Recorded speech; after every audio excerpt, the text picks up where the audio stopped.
அப்போ வந்து இவர் வெற்றி பெற்றுட்டு இப்படி வந்துகிட்டே இருக்கும்போது இந்த நிறைய அரசர்கள்லாம் இருக்காங்க. அவங்க என்ன பண்ணியிருக்காங்க, இந்தாப்பா நாங்கள் உங்கள்கிட்ட போர் செய்யலை, நீ எனக்கு செல்வங்களை நீ வச்சுக்கோ அப்படின்னு சொல்லிட்டு எல்லாமே தானமாக கொடுத்துருக்காங்க. அப்போ இவர் வந்து நிறைய தான தர்மங்கள் நிறைய செஞ்சுருக்காரு. அப்படி பண்ணிட்டு இருக்கும்போது காவிரியிலேருந்து தண்ணி வருதுலாம், அந்த தண்ணி வரும்போது வெள்ளம் பாஞ்சு எடுத்து விவசாயத்துக்கு ரொம்ப இதாக இருக்குது. அப்போ இவர் என்ன பண்ணியிருக்காரு, நம்ம காவிரிக்கு குறுக்க வந்து அணை கட்டணும், அணை கட்டினா விவசாயிகள் பாதிக்கப்படாமல் இருப்பாங்க அப்படின்னு ஒரு திட்டம் கொடுத்தாரு. அப்போ இவர் வந்து சிவன்கிட்டே வந்துட்டாரு. சிவனை ரொம்ப கும்பிடுவாங்க, இனிமேல் வெளில வராமல் இருக்கணும் சிவனையும் கும்பிட்டுருக்காரு. நிறைய சிவன் கோயில் எல்லாமே கட்டியிருக்காரு.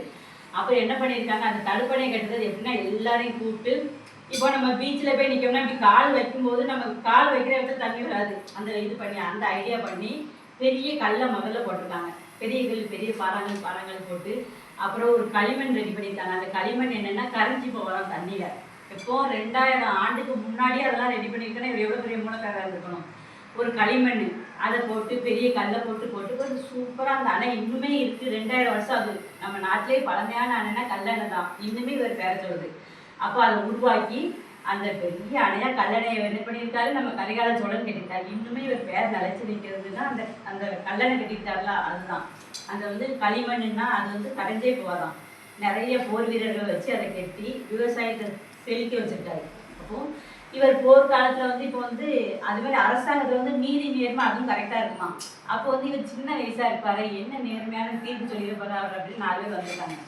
வந்து அவங்களுக்கு டவுட்டாகவே இருந்தது, இவ்வளோ சின்ன வயசாக இருக்குது அது எப்படி நீதி சொல்கிறாங்கன்னு. அவர் புரிஞ்சுக்கிட்டாங்க, கரிகால சோழன் புரிஞ்சுட்டு நீங்கள் நாளைக்கு வாங்க உங்களுக்கான தீர்ப்பை நான் சொல்கிறேன் அப்படின்ட்டாங்க.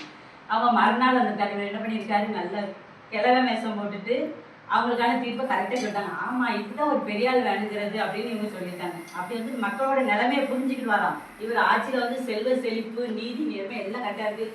தான தர்மங்கள் நிறைய பண்ணியிருக்காரு, கோயில்கள் நிறைய கட்டியிருக்காரு. இவர் இன்னும் நிலைச்சி நிற்காரு அப்படின்னு சொன்னால் அந்த கரிகால சோழனோட அந்த கல்லணை இன்னும் நிலைச்சிருக்கு. அப்போ இவர் 84 வயசு வரைக்கும் வாழ்ந்திருக்காரு. மனைவிமார்கள் அந்த காலத்தில் நிறைய மனைவிமார்கள் உண்டு இவங்களுக்கு. அப்போ ஒரே ஒரு பெண் வாரிசு இருக்கிறதா கதை இருக்குது. ஆனால் சங்க இலக்கியங்களை வச்சு தான் இவர் கதையை சொல்லலாம். இப்போ இன்னுமே இவர் நிலைச்சி நிற்காரு அப்படின்னு சொன்னால் இவரோட வீரம் தான் இதில் போற்றப்படுது. ஓகேவா? வணக்கம்.